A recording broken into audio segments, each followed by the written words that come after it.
లలిత కథ 4వ భాగానికి స్వాగతం. లలిత అన్నయ్యకు యాక్సిడెంట్ అయ్యిందని తెలిసి పిల్లలిద్దరినీ తీసుకుని హాస్పిటల్కి వెళ్తుంది. అక్కడ అందరూ వదిన తాలూకు బంధువులే ఉన్నారు. వదిన, అన్నయ్యకు ఎలా ఉంది అని అడిగినా వదిన సరిగ్గా మాట్లాడదు. పైగా అంటుంది, ఎందుకు వచ్చావు? మేము కష్టాల్లో ఉంటే చూసి ఆనందించడానికి వచ్చావా? నువ్వు ఏమీ మీ అన్నయ్యను చూడ్డానికి రావక్కర్లేదు. నువ్వు వెళ్ళిపో, ఆయన నిన్ను ఏమీ లోపలికి రానివ్వరు అని అంటుంది. లలిత చాలా బాధపడుతుంది. వదిన, ఒక్కసారి అన్నయ్యని చూసి వెళ్ళిపోతాను అని అంటుంది. లలిత వదిన దానికి అస్సలు ఒప్పుకోదు. ఇంకా చేసేదేమీ లేక లలిత పిల్లలిద్దరినీ తీసుకుని ఇంటికి వెళ్ళిపోతుంది. కొన్ని రోజులకు అన్నయ్య ఇంటికి డిశ్చార్జ్ అవుతాడు అని తెలిసి ఇంటికి చూడడానికి వెళ్తుంది. ఇంటిని చూసి లలిత చాలా బాధపడుతుంది. తను పెరిగిన రోజులు, నానమ్మతో తనకున్న అనుబంధాన్ని అన్నీ తలుచుకుని బాధపడుతుంది. లలిత చిన్నప్పుడు మామిడి చెట్టు వేస్తుంది. లలిత వదిన ఆ చెట్టును కొట్టేస్తుంది. దాన్ని చూసి లలిత అనుకుంటుంది, కక్ష నా మీదే కాకుండా నేను పెంచిన చెట్ల మీద కూడా అంత కక్ష ఎందుకో అని చాలా బాధపడుతుంది. తన పుట్టింటిని చూస్తుంటే లలితకి చాలా బాధ వేస్తుంది. ఎందుకంటే ఆ ఇంటి నిండా వదిన చుట్టాలతో నిండిపోతుంది. పైగా లలితని అనరాని మాటలు అని ఇంటి నుండి వెళ్ళిపోమంటుంది. లలిత ఇంకా బాధపడుతూ వెళ్ళిపోతుంది. ఆ క్షణం లలిత అనుకుంటుంది, ఇక ఎప్పుడు పుట్టింటికి వెళ్ళకూడదు.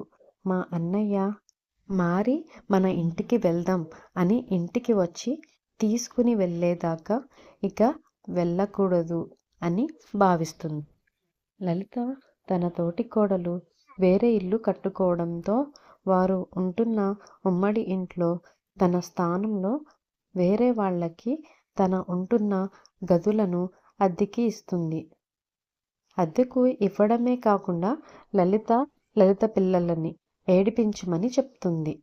వారు బాధలు పెడుతూ ఉంటారు.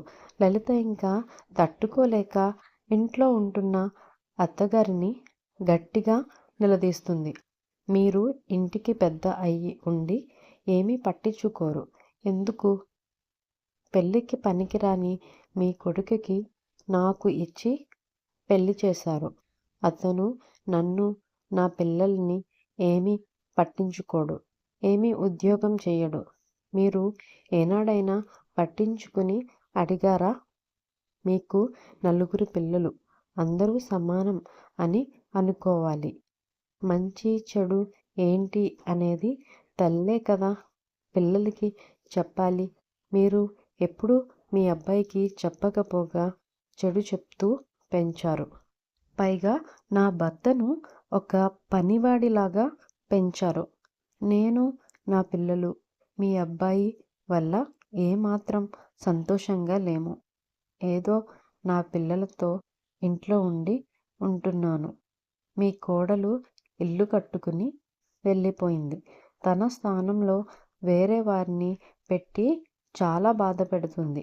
మాకు ఉన్న కష్టాలకి తోడు మళ్ళీ ఇదేమిటి? మీరు ఇంటికి పెద్దగా కల్పించుకోండి అని చాలా బాధపడుతూ అత్తగారిని అడుగుతుంది.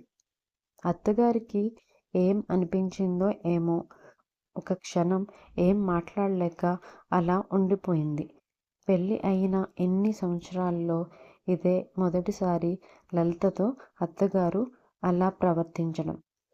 అప్పుడు లలితతో, సరే నేను చెప్పి ఖాళీ చేయిస్తా, నువ్వు ఏమీ బాధపడకు అని చెప్తుంది. అలానే కొన్ని రోజులకే అత్తగారు మాట నిలబెట్టుకుంటుంది. వారిని ఖాళీ చేయిస్తుంది. అప్పటి నుండి లలిత అత్తగారిలో మార్పు వస్తుంది. వయస్సు పెరగడంతో లలిత ఆరోగ్యం కొద్దిగా క్షీణించి మంచానికి పడుతుంది. ఎప్పుడైతే లలిత అత్తగారు ఆరోగ్యం బాగోదో కొడుకులు అందరూ వచ్చి ఆస్తి పంపకాలు చేయమని అడుగుతారు. లలిత అత్తగారు బాగా ఆస్తిపరురాలు. లలిత అత్తగారు పేరున మొత్తం ఆస్తి ఉండటంతో ఆస్తి పంచమని అడుగుతారు. పై ముగ్గురు కొడుకులు బాగా సెటిల్ అయ్యారు అని అత్తగారు వాళ్ళని బాగా చూసేది. అలాంటి వాళ్ళు ఇప్పుడు మనిషికి ఆరోగ్యం బాగోకపోతే ఎవరూ చూడకపోవడం కాకుండా ఆస్తి పంచాలి అని అంటున్నారు. ఇక అత్తగారు సుబ్బలక్ష్మి తన ఆస్తిని సమానంగా అందరికీ పంచుతుంది. ఆస్తిని పట్టుకుని అందరూ ఎవరు దారిన వారు వెళ్ళిపోయారు. లలిత మాత్రం అక్కడే ఉండి మంచం మీద ఉన్న అత్తగారికి సేవలు చేసి వంటలు చేసి పెడుతుంది. లలిత అత్తగారు సుబ్బలక్ష్మి చాలా పశ్చాత్తాప పడుతుంది. నన్ను క్షమించు లలిత, నేను చాలా బాధ పెట్టాను. నా ముగ్గురు కొడుకులు బాగా సెటిల్ అయ్యారు అని వాళ్ళనే ఎక్కువ చూసేదాన్ని. నీ పిల్లల్ని కనీసం మనుషుల్లా కూడా చూడలేదు. ఈరోజు నాకు బాగోకపోయేసరికి వాళ్ళంతా ఆస్తి పంచమంటున్నారు. చూసావా లలిత, నేను తెలుసుకోలేకపోయాను అని బాధపడుతుంది. నేను ఇంత బాధ పెట్టినా నువ్వు మాత్రం నన్ను కన్న కూతురు కన్నా ఎక్కువగా చూసుకుంటున్నావు అని అంటుంది.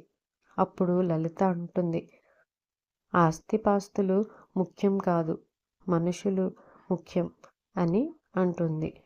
మీరు ఏమీ ఆలోచించకండి అత్తయ్య, మీరు రెస్ట్ తీసుకోండి అని అంటుంది.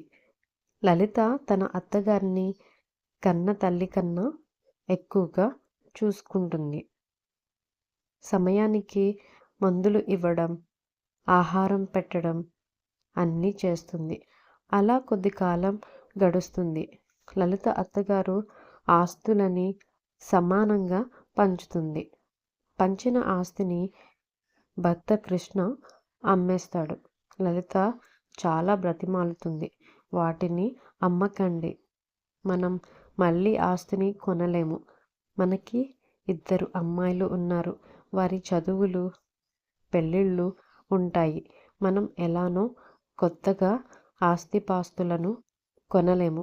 వీటిని జాగ్రత్త చేస్తే చాలు అంటుంది.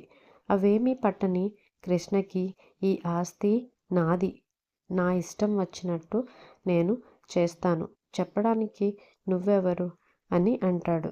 నీకు పిల్లలకు నా ఆస్తితో సంబంధం లేదు అని అంటాడు. చివరికి ఆ ఆస్తిని అమ్మేస్తాడు. ఇంకా మిగిలింది ఇల్లు మాత్రమే. మిగతా అన్నీ అమ్మేశాడు. ఇంతలో లలిత అత్తగారు సుబ్బలక్ష్మి ఆరోగ్యం బాగా క్షీణించి చనిపోతుంది.